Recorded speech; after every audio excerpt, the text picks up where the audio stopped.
Hello everyone, I am again with you in our YouTube channel BSA Jaipur. और अभी हमारा second part start हो रहा है, शॉर्ट रिवीजन इंग्लिश का। तो इससे पहले हम 2 चैप्टर कंप्लीट कर चुके हैं। कौन कौन से? एक तो टेंसेस और दूसरा पैसिव वॉइस। ये थर्ड चैप्टर है अपना और चैप्टर का नाम है फ्रेमिंग क्वेश्चंस। ठीक है, framing questions.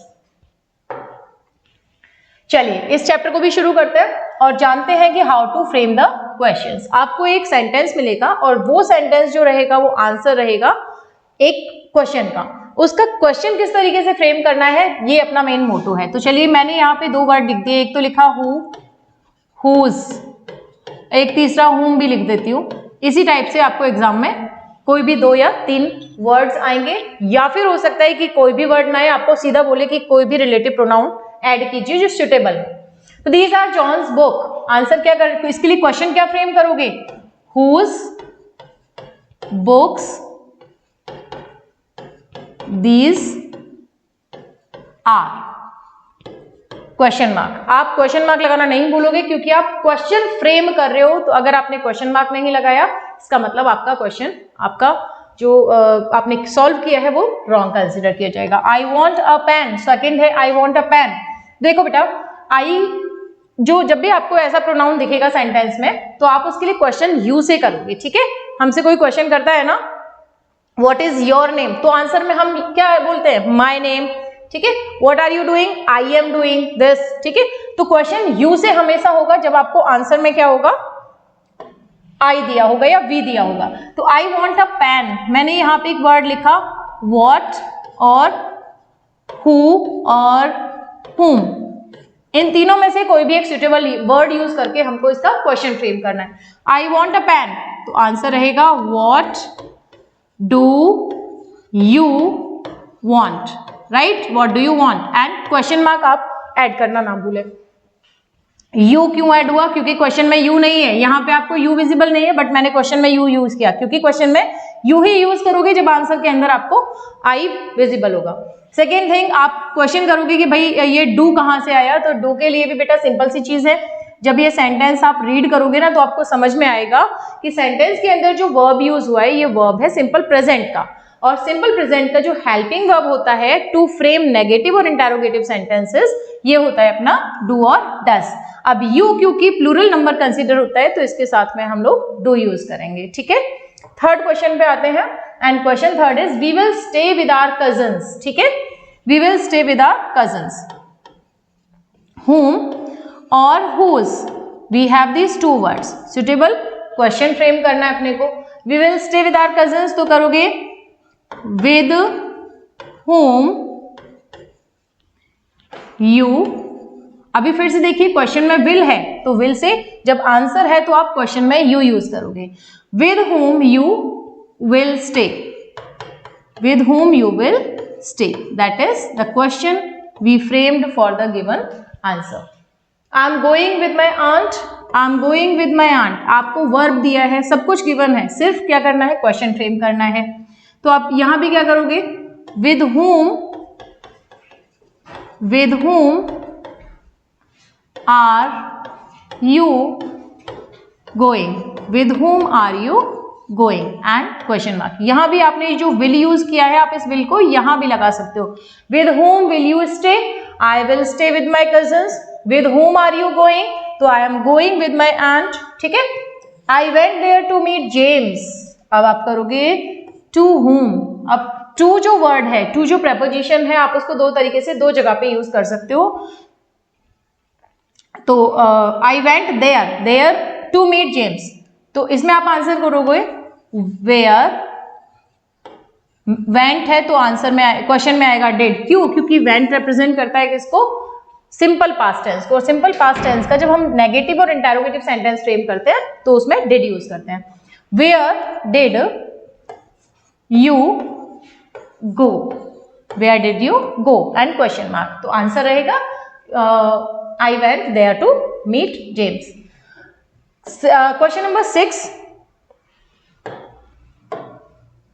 Question number 6 is my boy is the one in the red shirt। तो आंसर क्या करोगे आप? who is your boy, who is your boy. Simple sir question frame हो गया, तो आंसर हो जाएगा my boy is the one who is in the red shirt. I come from Bangkok, place दिया है तो आप क्या करोगे, वेयर, वेयर से यूज करोगे। कम सिंपल प्रेजेंट टेंस को रेफर कर रहा है तो क्या हो जाएगा, डू। और आई है क्वेश्चन आंसर के अंदर, तो आप यू से फ्रेम करोगे, where do you come from, right, where do you come from, और क्वेश्चन मार्क ऐड कर दोगे। फिर बेटा आते हैं नेक्स्ट क्वेश्चन पे, ये है I met him last week.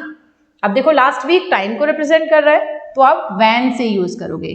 Question किससे फ्रेम करोगे, वैन से।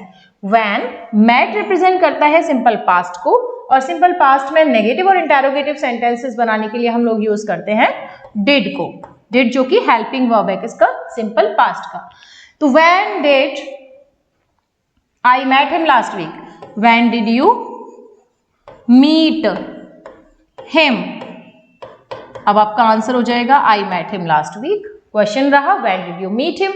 एक चीज आप हमेशा ध्यान रखें कि क्वेश्चन में जब भी डिड यूज हुआ है तो आप V2 यूज नहीं करोगे, आप उसका V1 यूज करोगे, जैसे मैंने मैट से इसको मीट लिखा है, ठीक है।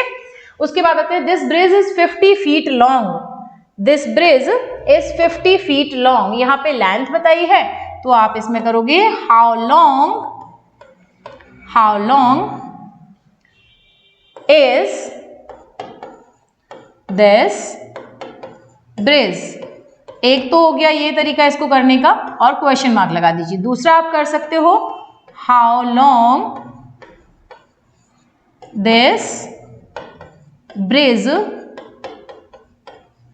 इज, ठीक है। दोनों ही आपके क्वेश्चंस दोनों ही सही रहेंगे। उसके बाद क्वेश्चन नंबर 10 है my father is 60 years old। अब यहाँ पे एज पूछा है तो आपको पता है छोटे बच्चे से भी पूछते हैं हाउ ओल्ड आर यू, तो ऐसे ही आप भी हाउ से इसको स्टार्ट करोगे।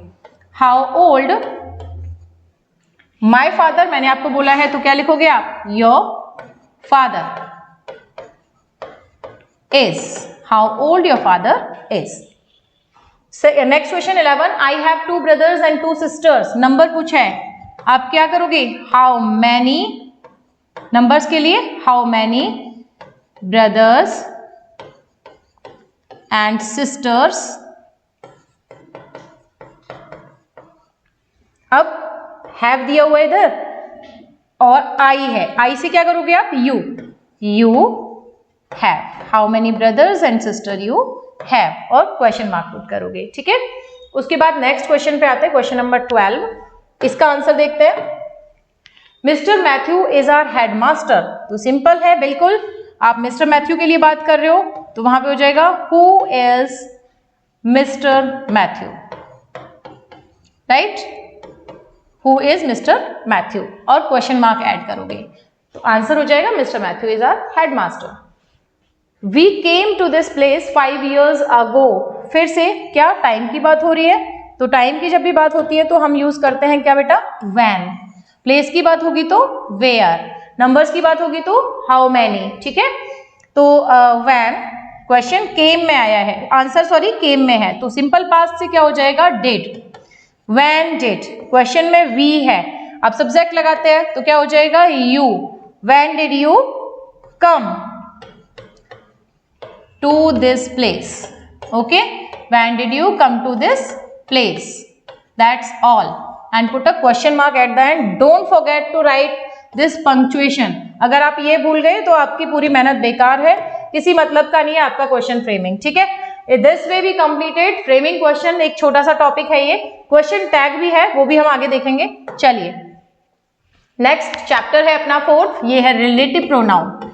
Which one, relative pronoun. क्या होता है रिलेटिव प्रोनाउन और इसका यूज क्या है, जानते हैं। रिलेटिव प्रोनाउन में आपके सामने 8 वर्ड्स रहने वाले हैं, वो देख लीजिए, बस उन्हीं का पूरा गेम है। What, where, when, why, that, which, who and, इसको हटा दीजिए, हु एंड whom, whose, ठीक है। ये हो गए अपने, ये सारे के सारे रिलेटिव प्रोनाउंस है और इन्हीं रिलेटिव प्रोनाउंस को हमें इन गिवन स्पेस के अंदर फिल करना है। आपको रिलेटिव प्रोनाउन से क्वेश्चन दो तरीके से आ सकता है, कोई श्योरिटी नहीं है, ये वाला का फॉर्मेट रहेगा एग्जाम में या फिर ये रहेगा। देखो एक यहाँ पे जो है ये तो है, आपको स्पेस फिल करना है with relative pronoun, means with these words, any of them, यहाँ पे कोई भी अपनी जगह लेगा। दूसरा आपका क्वेश्चन फ्रेम होगा इससे रिलेटिव प्रोनाउन से, ये रहेगा एक सेंटेंस और ये दूसरा है। अब इन दोनों सेंटेंसेस को हमको ज्वाइन करना है, किसको यूज करके, एक रिलेटिव प्रोनाउन को यूज करके। मैंने इसके लिए एक एग्जांपल लिखा है, I met a tourist, he was from Scotland. दो सेंटेंस है अपने पास में, I met a tourist, he was from Scotland. जब इन दोनों सेंटेंसेस को रिलेटिव प्रोनाउन से हम कंबाइन करेंगे, ज्वाइन करेंगे, तो देखिए एक रिलेटिव प्रोनाउन यूज हुआ इधर, who. I met a tourist who was from Scotland. We have cut some words like he, right. तो I met a tourist, same word रहा, सेम सेंटेंस रहा, फिर उसके बाद में मैंने रिलेटिव प्रोनाउन यूज किया, देन सेम इसी ये ही किसके लिए यूज हुआ है, टूरिस्ट के लिए, तो मैंने इस ही को यहां से रिमूव कर दिया।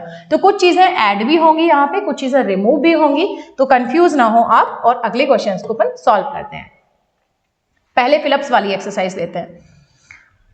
आई ऑलवेज लाइक पीपल, यहाँ पे ये प्रोनाउंस है और इन्हीं रिलेटिव प्रोनाउन में से एक होगा, और वो होगा क्या, पीपल के लिए आप यूज करते हो क्या, who. We always like the people who speak truth. Can you tell me pen this is. अब आप देखिए whose pen, is this the suitable relative pronoun for it or not? Yes, this is suitable. जब आप इसको solve करोगे, जब आपके सामने सेंटेंस रहेगा, तो आपको खुद ही क्या लग जाएगा, एक आइडिया हो जाएगा कि आपको क्या करना है, यहाँ पे कौन सा रिलेटिव प्रोनाउन जो सुटेबल है, जो परफेक्ट है, वो ऐड करना है। ठीक है, उसके बाद देखते हैं, this is Natasha I was praising, तो this is Natasha whom I was praising. Next question, the boy I met in Delhi stays near my house. The boy whom, fine, ये रिलेटिव प्रोनाउन यूज हो गया। उसके बाद fifth पे आते हैं, this is the house. अब इधर हाउस की बात हो रही है, तो यहाँ पे क्या हो जाएगा, इन विच जॉन कीट्स लिव। ओके, इन विच है, तो इनके साथ में तो विच यूज होगा, लेकिन अगर इन नहीं होता, यहाँ पे प्रेपोजिशन नहीं होता, तो आप यहाँ पे वेयर भी यूज कर सकते थे। This is the house where John Keats lived, but अगर इन प्रेपोजिशन पहले दिया हुआ है आपको, तो आप यहाँ पे विच यूज करोगे, वेयर नहीं करोगे। Question number 7, the teacher punish the students were shouting. This is all about the student, तो आप क्या करोगे इसके अंदर, who were shouting. Then question 8, I don't think there is anyone doesn't like chocolates. Anyone who doesn't like chocolate. कोई भी ऐसा है जो चॉकलेट पसंद ना करे। Are these the people about you were talking? Are these the people about whom you were talking? The car dash my uncle brought is quite expensive. The car that or which, आप कुछ भी लगा सकते हो। The car which my uncle brought is quite expensive, or the car that my uncle brought is quite expensive. Do you know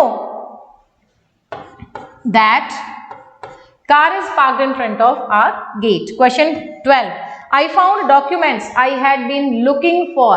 I found documents which I had been looking for. Next question, that's wrong. Question number 14, a teacher who helps all the children is considered good. Last question will be, I know the one who did this. So these were the prepositions we completed with, और ये 8 prepositions हैं जो आपको कहीं ना कहीं किसी न किसी कंडीशन में फिल करनी है। अभी एग्जाम्पल से अपने पास में यहाँ आपको 2 सेंटेंसेस को ज्वाइन करना है। इनको कैसे करोगे, तो we met the boy, his remove हो जाएगा, यहाँ पे आपका होगा whose father was a doctor. ठीक है, Here is a book, you must read it. This is the boy, all like him. अब देखिए ये सेंटेंस है, this is the boy, एक सेंटेंस हो गया, ये दूसरा हो गया all like him। कुछ तो रिमूव होगा और कुछ ऐड होगा। This is the boy whom all like him remove हो गया। This is the boy whom all like। Question number 4, this is the studio, the shooting take place here। Here remove हो जाएगा, क्यों, क्योंकि this is the studio where, यहाँ पे क्या use हो जाएगा, where the shooting take place। ठीक। Question number 5, he boarded the train, it was full of people। He boarded the train that was full of people, it remove हो जाएगा। मैंने आपको पहले भी बताया था जहां भी इट आएगा वहां पे दैट कनेक्ट होगा और इट रिमूव होगा। हियर भी क्रॉस हो जाएगा जहां पे वेयर यूज होगा। तो he has found the watch he lost it last week. He has found the watch that, या विच भी कर सकते हो आप यहाँ पे, which he lost last week. अब यहां से फिर से इट रिमूव हो जाएगा। Where is the doctor you are talking about, where is the doctor whom you were talking about, तो him रिमूव हो गया। हर एक सेंटेंस से आप देखोगे एक पर्टिकुलर वर्ड तो हम रिमूव कर रहे हैं। यहाँ से him किया हमने, इधर से here किया, इधर से it किया, इधर से फिर से him को कर दिया। कुछ नया ऐड किया है, कुछ कट भी किया है। There is a cottage, a saint lives in it. There is a cottage where a saint live in. It in cut नहीं होगा, only it ही यहां से कट होगा। ओके चलिए, the fox saw a bunch of grapes, it was very high on the garden. The fox saw a bunch of grapes, it was very high on the garden. तो क्या करोगे, fox saw a bunch of grapes that से connect किया, it को remove कर दिया हमने। That was very high on the garden wall. Last question, can you show me the school you teach there. तो can you show me the school, place है तो आप क्या यूज करोगे, where.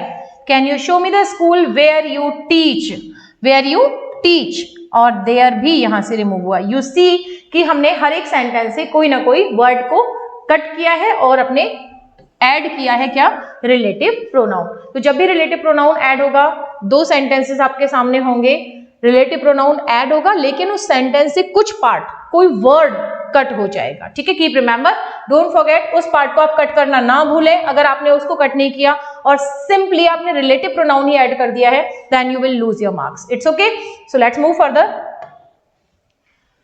The next topic is direct indirect speech. तो direct indirect speech क्योंकि अभी पास में है, तो आपको क्या करना है, रूल्स को तो बहुत ज्यादा डेप्थ में नहीं पढ़ना, ठीक है। आई डोंट नो क्या है ये, चलिए कोई बात नहीं, विजिबल हो रहा होगा। डायरेक्ट स्पीच, डायरेक्ट स्पीच क्या होता है, involve coating the exact words, involve coating the exact words uttered by the person within inverted commas और quotation marks। ठीक है, यानी कि डायरेक्ट स्पीच या डायरेक्ट नरेशन क्या होता है, जिसमें आप एग्जैक्ट वर्ड्स को इंक्लूड करते हो। एग्जैक्ट वर्ड्स बोले तो स्पीकर ने जो भी वर्ड्स बोले हैं आप उनको एज इट इज बोल रहे हो, तो वो बोला जाता है डायरेक्ट स्पीच। ठीक है, और इनडायरेक्ट स्पीच बिल्कुल इसका थोड़ा सा अपोजिट होता है। On the other hand does not have to be within quotes और reported word to word, यानी कि हम सेम वर्ड्स को यूज नहीं करते जो स्पीकर ने बोले हैं, हम क्या करते हैं उनमें कुछ चेंजेस करते हैं। वर्ड टू वर्ड हम यूज नहीं करते उस रिपोर्ट को जो स्पीकर की है, हम कुछ चेंजेस वहां पे, करेक्शंस वहां पे करते हैं अपने थ्रू। तो एग्जाम्पल देखते हैं और तब देखते हैं कि कौन से किस टाइप के करेक्शंस होते हैं। एग्जाम्पल है, she said I wouldn't be coming home tonight. अब इसका जो इनडायरेक्ट स्पीच है, ये क्या हुआ है, ये क्या हुआ है, she told him, she said से टोल्ड कर दिया, but I am telling you this is wrong. She said, it is already given, there is no object, that's why it can not be said, told. So she said that से sentence connect होगा। अपने जो inverted commas है ना बेटा, ये remove हो जाएंगे, इन्वर्टेड कॉमास रिमूव होंगे, सेंटेंस दैट से कनेक्ट हो जाएगा। हमने यहाँ पे दैट लिख दिया। ठीक है, अब यहाँ पे आई वर्ड गिवन है, मैंने आपको बताना है कि जो SON, इधर लिख देती हूँ, ये रूल आप हमेशा याद रखें, SON एंड 1 2 3।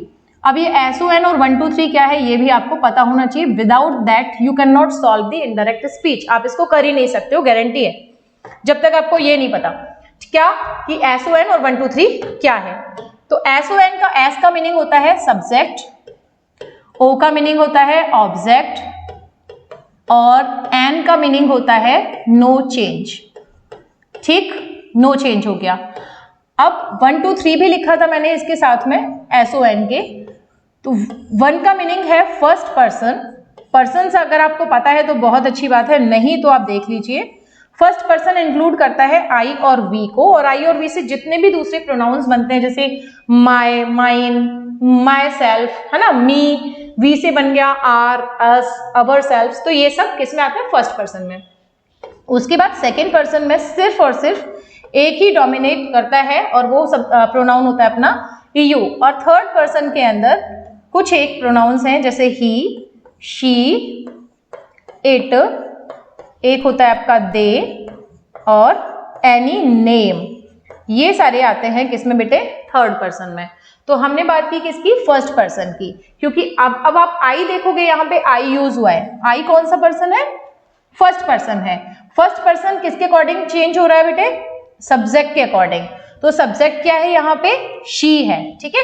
अब आप देखो वहां पे इनडायरेक्ट स्पीच में शी लिखा होगा, आई की जगह पे आई नहीं लिखा होगा, देखते हैं। यस, बिल्कुल, दैट के बाद में शी लिखा है। क्यों लिखा है? क्योंकि आई चेंज होगा अकॉर्डिंग टू सब्जेक्ट, और सब्जेक्ट है यहाँ पे शी, इसलिए आई चेंज हुआ सी से। चलिए, शी, अब यहाँ पे wouldn't be coming home tonight. Okay, I am writing it's indirect speech. She said wouldn't be coming home tonight, I wouldn't be coming। तो इसका आंसर मैं इधर लिख देती हूँ, वहां पे एग्जाम्पल दूसरा सॉल्व किया हुआ है। She said that she, ये ऑलरेडी wouldn't दिया हुआ है यहाँ पे, अगर ये will होता तो would में चेंज हो जाता, ये सेम रहेगा।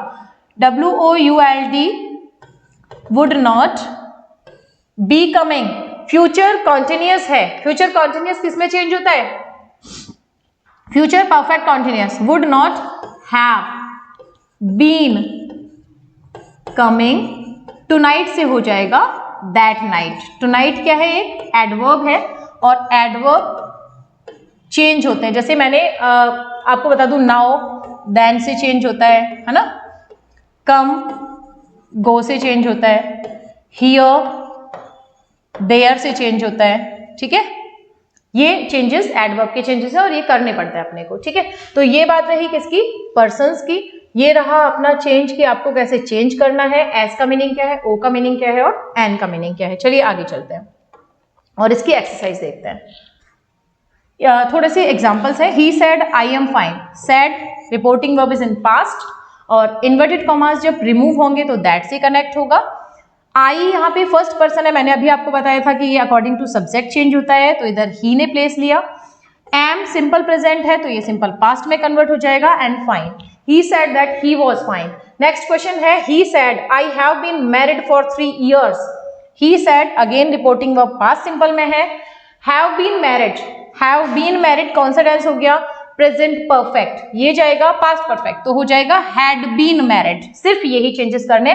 फिर से आई यहाँ पे दिया, आई अकॉर्डिंग टू सब्जेक्ट, तो फिर यहाँ पे ही हो जाता है, ठीक है। आपको SON वाला फॉर्मूला याद रखना पड़ेगा। चलिए आगे चलते। अभी अपने पास एक्सरसाइज, तो एक्सरसाइज देखते हैं जल्दी से। Krishna said I am very busy.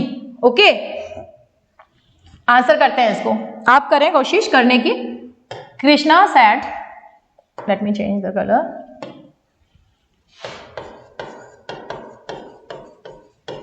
Krishna said, as it is लिखा, उसके बाद में है इन्वर्टेड कॉमास। इन्वर्टेड कॉमास को आप रिमूव करोगे और कनेक्ट किससे करोगे? सेंटेंसेस को दैट से। इसकी जगह पे क्या लिखोगे? दैट। मैंने अभी बताया कि आई फर्स्ट पर्सन है और आई किसके अकॉर्डिंग फर्स्ट पर्सन? सब्जेक्ट के अकॉर्डिंग चेंज होगा। कृष्णा, ये सब्जेक्ट है, सब्जेक्ट कृष्णा है तो हो जाएगा ही। हम नेम तो वापस रिपीट नहीं करेंगे, प्रोनाउन रिपीट करेंगे। इस रिपीटिशन को अवॉइड करने के लिए प्रोनाउन का फॉर्मेशन हुआ है, तो हो गया ही। एम रिप्रेजेंट करता है सिंपल प्रेजेंट को, तो हो जाएगा was, simple past. Very busy, very busy then, ठीक है, ये हो जाएगा अपना sentence. Krishna said I am very busy then.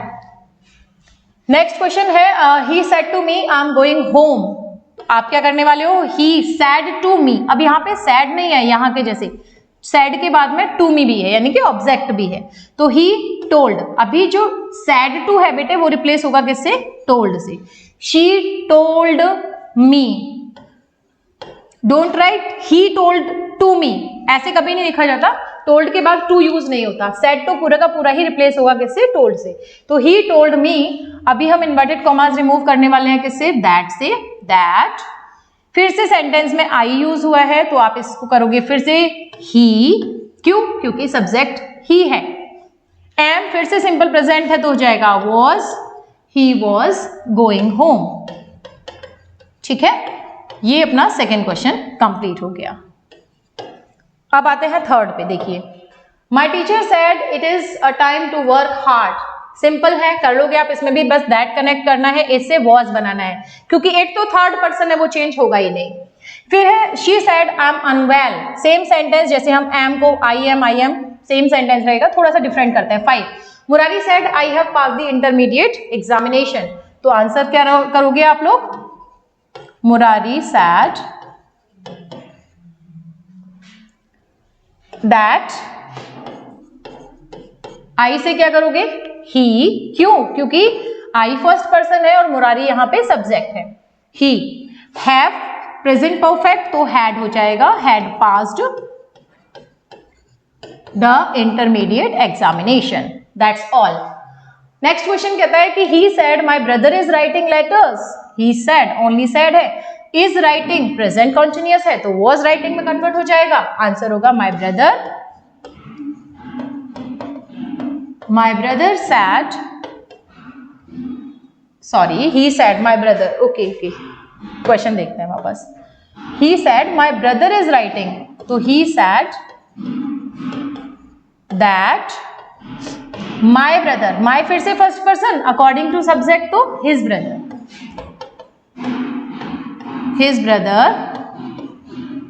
was writing a letter, was writing letters।